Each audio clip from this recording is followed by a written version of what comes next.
The experience that I had with my daughter changed my opinion completely, and my hope in sharing my story with you is that you will at least open your mind to consider if what you believe is based on truth and fact. Who am I to stand here and ask you to reconsider? I'm an expert of a different sort.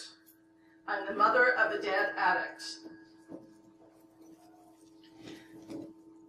I have had 18 years of lived experience that has guided me to stand here today and to provide you with the knowledge that I have garnered through having had this experience.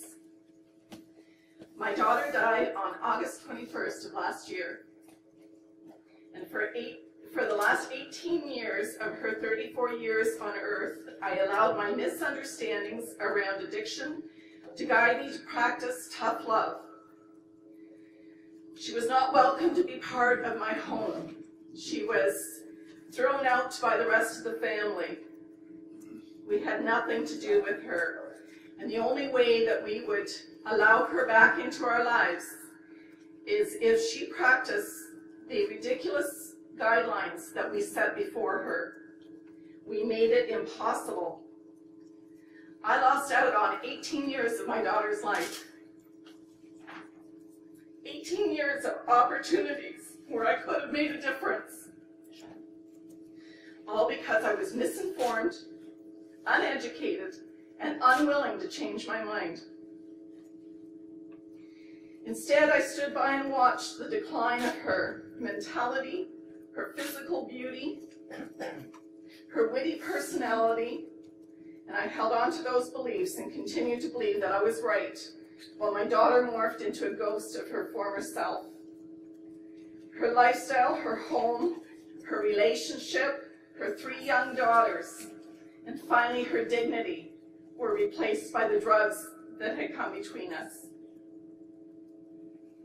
On January 9th of 2012, 7.5 months before she died, I received a call from the emergency department of the hospital telling me that Jack had arrived by ambulance and was being prepped for immediate surgery. She had presented with a form of flesh-eating disease that had consumed the majority of both of her legs and her buttock. It was not pretty. They told me that she was Hep C positive, malnourished, her white blood cell count was dangerously low, she had MRSA and was VRE.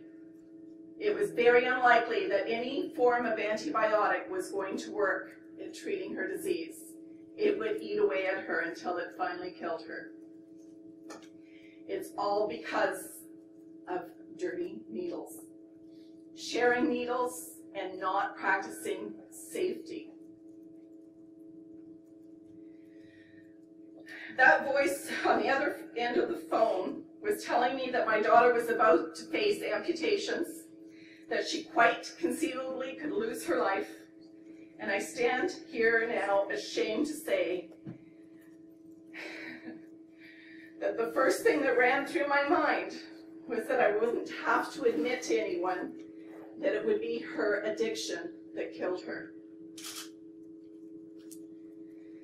What I didn't understand yet was that in that moment I was being given the very last one more chance to be the mother of my girl. And I almost missed it. The definition of dehumanization is described as the denial of humaneness to a human being. It is theorized to take on 2 forms: animalistic and dehumanization and mechanistic dehumanization. It occurs through the language and the actions that liken certain human beings or groups of human beings to non-human animals. Dehumanization often ignores its target's individuality. The creative and interesting aspects of the personality are diminished or destroyed, which only further prevents compassion from being shown towards stigmatized groups. The first thing my daughter said to me when she was out of surgery and out of the induced coma that she was in was that she always believed that she was going to die alone.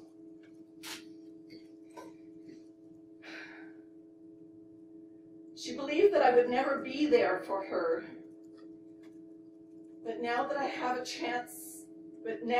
had a chance to help me, to understand and to teach me. My actions and attitude caused my daughter to believe that she was of such a class that she wasn't deserving of my compassion, even in death. That is how I learned I had the capacity for dehumanizing someone, my daughter, to the point of them feeling that they were totally unworthy of compassion from anyone.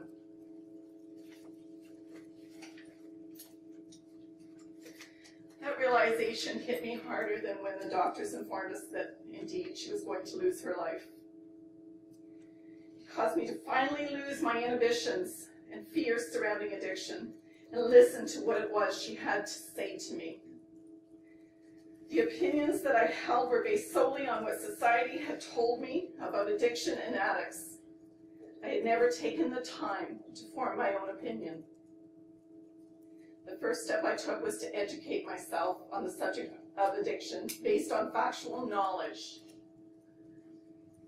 I learned that while it may be a choice to use an opiate the first time, it could become an addiction from that point or any point after that. I learned about the chemical and physical changes to the body and to the brain, and that the dependency that people can have on repeated daily patterns. I learned that many addictions are in conjunction with mental illness, and also was surprised to learn that my daughter had one. She was never diagnosed.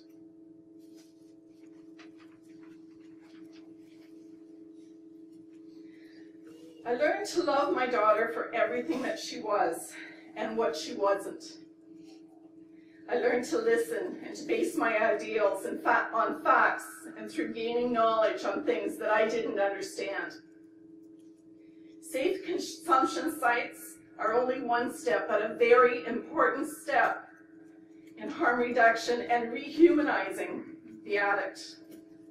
Our compassion towards the addict and our informed understanding of addiction and that it is a disease can only empower and support the addict in making the change that we are so desperate to see in them. Is your opinion of addicts and addiction based on fact, or what your society has had you believe? Do you have the compassion to see beyond the addict and the addiction to the human being with an illness? I believe in recovery from any illness is an opportunity that should be provided and accessible to absolutely every human being, including the human being that has the illness of substance use. Thank you for listening to me. I hope what I've shared with you will have opened your mind, your heart, to a different point of view, one that comes through living the life with an addict and watching them pass away without ever having the help that a community like yourselves are here to provide. Thank you.